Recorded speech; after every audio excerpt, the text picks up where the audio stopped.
Hello po sa inyong lahat mga ka-crypto. Ako po si Pinoy Crypto Trader at sa video na ito ay atin pong pag-uusapan ang tungkol sa balitang ito kay XRP. Ito po yung pinagkakaguluhan ngayon sa community ng XRP kung saan ay ang napakalaking transaction po na umaabot sa 25 billion XRP. Ayan, halos kalahati na po ito ng circulating supply ni XRP.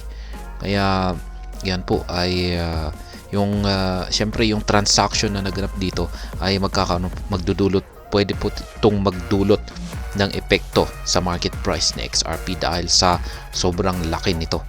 Kaya ayan, ngayon ay walang nakakaalam kung ano talaga ang intensyon ng transaction na ito. Pero narito raw yung mga facts yan may kaugnayan rito. At yan po ang ating pag-uusapan sa video na ito. Pero bago po tayo magpatuloy ay nais ko lamang po munang bigyang linaw ang aking disclaimer kung saan ang nilalaman po ng video na ito ay hindi po ito isang financial advice. For education and information purposes lamang po ang layunin nito. Maliban po dito ay nais ko na rin pong magbigay babala na wala pong kahit anumang group chat ang Pinoy Crypto Trader.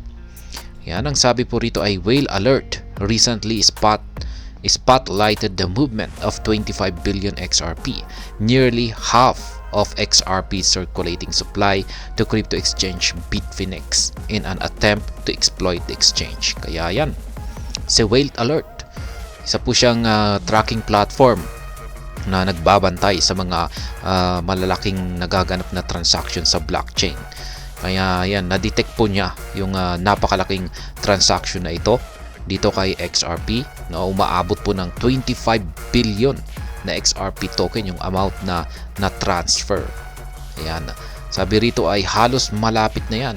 Nearly half sa circulating supply ng XRP. Kaya gaya ng sinabi ko kanina, kung pag ito po ay maibabagsak sa market, ay talagang magdudulot ito ng impact sa market price nito. At ito po ay pinasok sa exchange na si Bitfinex. Yan, diniposit po rito.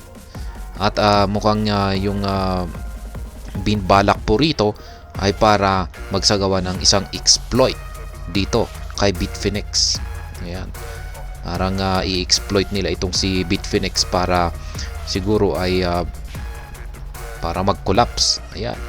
Siguro pag na-exploit si Bitfinex ay kawawa naman po siya. Touted as the most advanced on-chain whale tracking resource in the industry, Whale Alert might have unknowingly caused a stir in the XRP community with a recent erroneous disclosure. Kaya yan, pinagkaguluhan po itong inilabas na alert yan, ni Whale Alert. Yan, pinagkaguluhan po sa XRP community dahil nga yan sa napalaking amount ng XRP ang kanyang na-detect. Yan, biruin mo naman 25 billion XRP, nearly half po yan ng circulating supply ng XRP. 25 billion XRP reportedly moves to Bitfinex. The whale tracking tool revealed in a post on X that an unidentified wallet had moved 25.6 billion XRP worth $14.85 billion to prominent cryptocurrency exchange Bitfinex. According to the disclosure, the transaction occurred yesterday, 1932 UTC. Kaya yan. Ito po yung saktong amount ng XRP token na pinasok dito kay Bitfinex. Nagkakalaga po yan ng billion, $14.85 billion. Yan, ganyan po katindi or kalaki yung value nito. At ito po yung screenshot. Yan, sa alert ni Whale Alert. Ayan. Kaya na-transfer daw ito kay Bitfinex. The alert caused a stir within the XRP community as it represented the single largest XRP transaction of all time. In addition, the transaction involved nearly 50% of all the XRP tokens currently in circulation, noting that XRP has a circulating supply of 54.26 billion tokens. Ayan. Yung naganap daw po na ito ay ito na raw po ang single largest transaction of all time. Yan, ito po yung pinakamalaki na i-record po niya or naitala po niya ang pinakamalaking naganap na transaksyon. Yan, dito kay XRP sa kanyang buong kasaysayan. Yan, maliban po dito ay yan, halos malapit na po kasi nearly 50% sa circulating supply ni XRP ang nalipat or na transfer or pinasok dito kay Bitfinex. Kasi yung total circulating supply na XRP ay nasa 54.26 billion tokens. Yan po ulit, 54.26 billion tokens. Tapos yung pinasok ay nandito sa mga 25.6 na billion tokens. Yan, kalahati na. Kaya talagang magkakadudulot po talaga yan ng sabi dito ay steer. Yan, mag-i-steer ng asan ba yung pagkakabanggit dito? It caused a stir in the XRP community. Yan, pinagkaguluhan ng XRP, buong XRP community. A transaction of this magnitude would without doubt cause a massive impact on the price of XRP. Yan na nga yung sinasabi ko kanina eh. Yan, yung ganito kalaki na amount ng XRP token ay talagang magdudulot ito ng napakatinding impact sa presyo ng XRP. Kaya sino ba naman yung hindi ka magkakaroon ng hindi ito pag-uusapan or ayan, kaya talagang pag-uusapan ito sa community ng XRP. The fact that it purportedly involve an inflow to an exchange compounded investor angst as market participants typically send assets to exchanges for sell-off. Kaya yan, ito ay pinasok dito kay Bitfinex para magbenta or mag-sell off. Kaya ano nga pa ba ang dahilan kung bakit ipapasok mo ang iyong crypto asset sa isang crypto exchange? Hindi ba wala ka ng ibang pakay kundi ang ibenta ito? Kaya yan, either ibebenta mo or gagamitin mo para sa pang-trade. However, shortly after the disclosure, the Whale Alert X account deleted its post on the movement. The team then sent out a statement an hour after the reported transaction occurred, confirming that it encountered an issue while attempting to read the XRP ledger node response. Kaya yan. Sabi po rito ay agad naman daw dinelete ni Whale Alert yung kanilang nailabas na notification or yung kanilang inilabas na naganap na transaction na ito.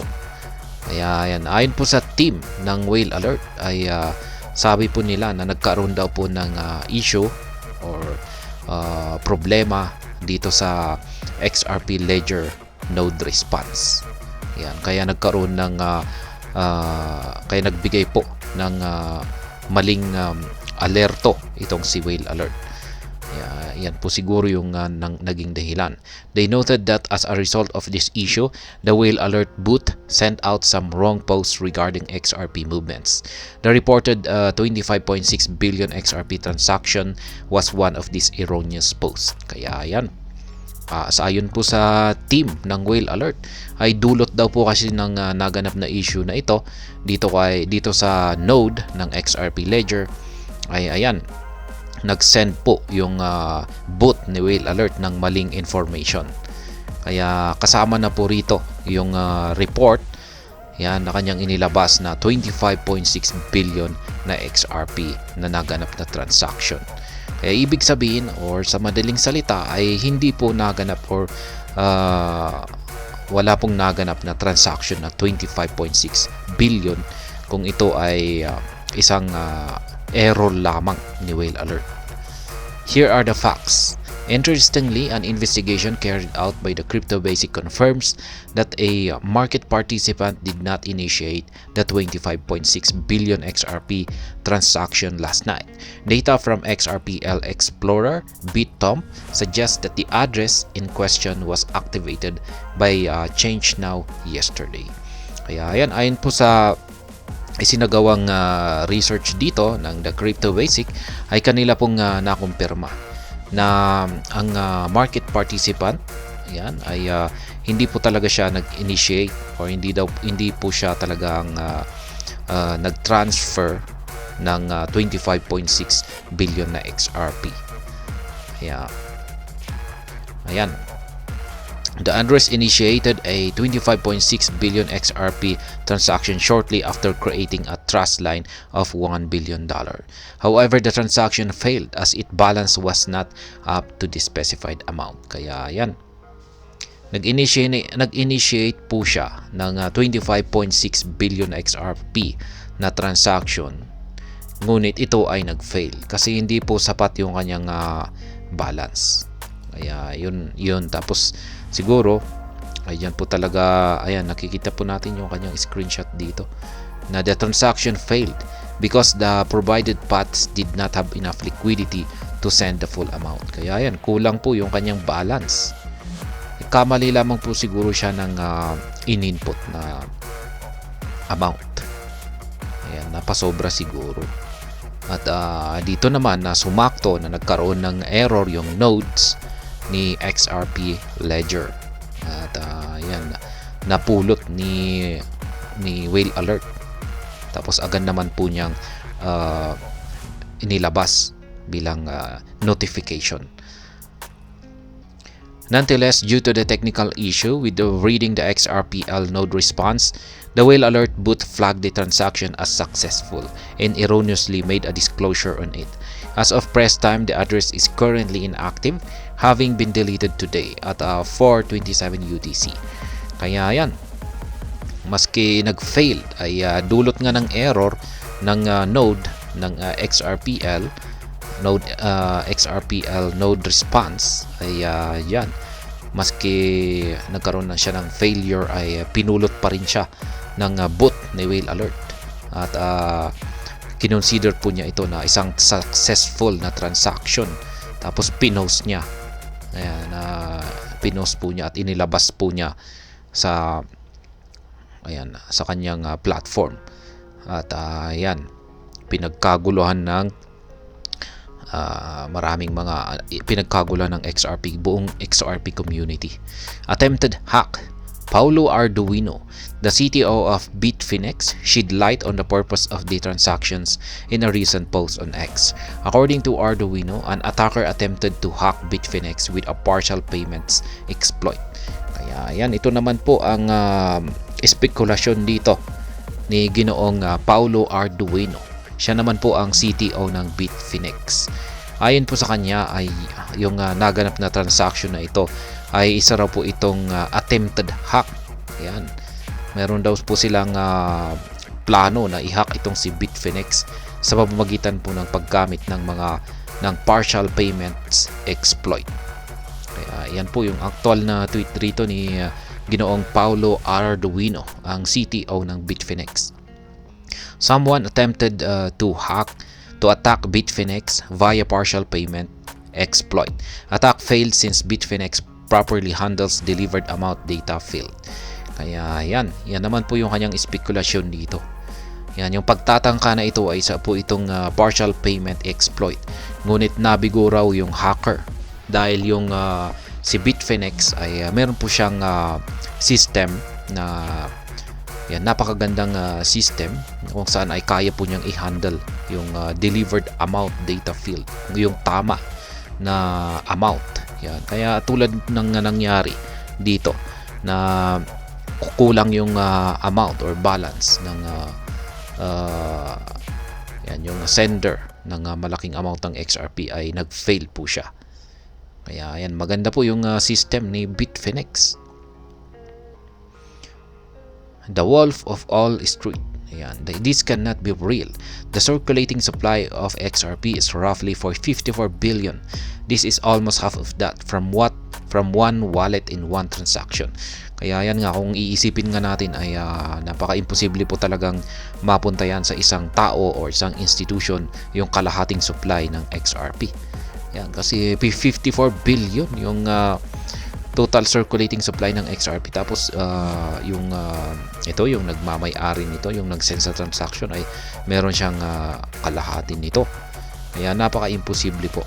Notably, on the XRP ledger, when a network participant is making a payment, there is an option called partial payment that allows the sender to send less money than what is stated in the amount field.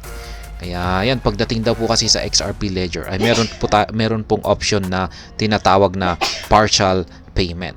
At sa pamamagitan po nito, yung sender ay pwede po siyang mag-send ng mas mababang amount ng pera, yan, kumpara po sa nakalagay sa amount na field nito. A partial payment exploit seeks to take advantage of this XRPL flag by inputting a large amount in the amount field, but instead sending a much smaller amount. The exploiter then hopes that the recipient system is programmed to primarily focus on the amount field instead of the delivered amount field. Kaya yan po yung exploit dito. Yan, yung ginagawa nila ay yung amount. Yan, yung amount ay maglalagay po sila ng napakalaking amount sa amount field. Yan, ng XRPL, yung kanyang payment system. Yan, tapos yung ilalagay lamang nila sa partial payment ay yung maliit lang na amount.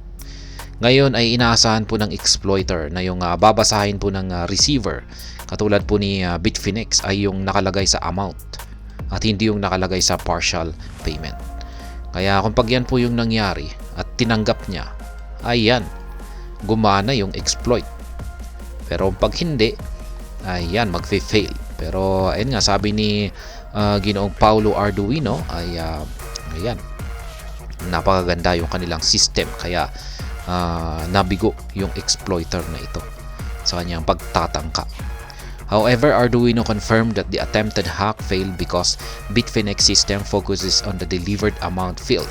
As a result, the transaction was rejected. Kaya yan po yung sinabi ko kanina. Maganda po yung system talaga ni Bitfinex. Napatunayan niya na maaasahan po talaga yung kanyang security system. Kaya yan, mukhang si Bitfinex ang sunod na Binance. Tindi na. Yan po talaga yung hinahanap ng mga traders, mga investors na klase ng exchange. Yan, yung merong itong matinding security system. Hindi ito basta-basta na hack or hindi ito basta-basta na i-exploit. Yan po yung screenshot dito ng interestingly, the Crypto Basic discovered that another artist attempted to similarly exploit on Bitfinex, involving multiple 50 billion XRP and 14 billion XRP transaction yesterday. They also attempted to exploit Binance with a similar hack involving 50 billion XRP tokens, XRP transactions. Kaya yan, sinubukan na rin po nila si Binance. Kaya kitang-kita po natin dito, ayan, yung address ni Binance. Yan, sinubukan nila, ang dami. Sunod-sunod. Yan, tapos si Bitfinex. Kaya yan, nagpapakita po talaga na ganito ka maaasahan yung mga security system ng mga exchanges. Yan, hindi po sila basta-basta nahahack, talagang maaasahan talaga. Kaya yan po dapat yung tinitignan natin sa mga exchanges na gusto nating gamitin. Ayan, mas mahalaga po talaga, pinakamahalaga po talaga sa lahat ay yung security system ng isang exchange. At ayan, hanggang dito na lamang po tayo sa video na ito. Sana po ay inyong nagustuhan ang aking paliwanag dito. Kung inyo po itong nagustuhan ay pakiclick lamang po ang like button nito. Para naman po sa mga bago lamang dito, kayo po ay aking inaanyayahan para mag-subscribe. Pakiclick na rin po ang bell icon nito dahil ito po ang siya magsisilbing notification nito sa mga bago kong videos na akin pong ina-upload sa aking YouTube channel na ito. Marami pong salamat sa panunood. Ingat po tayo lagi at God bless po sa ating lahat.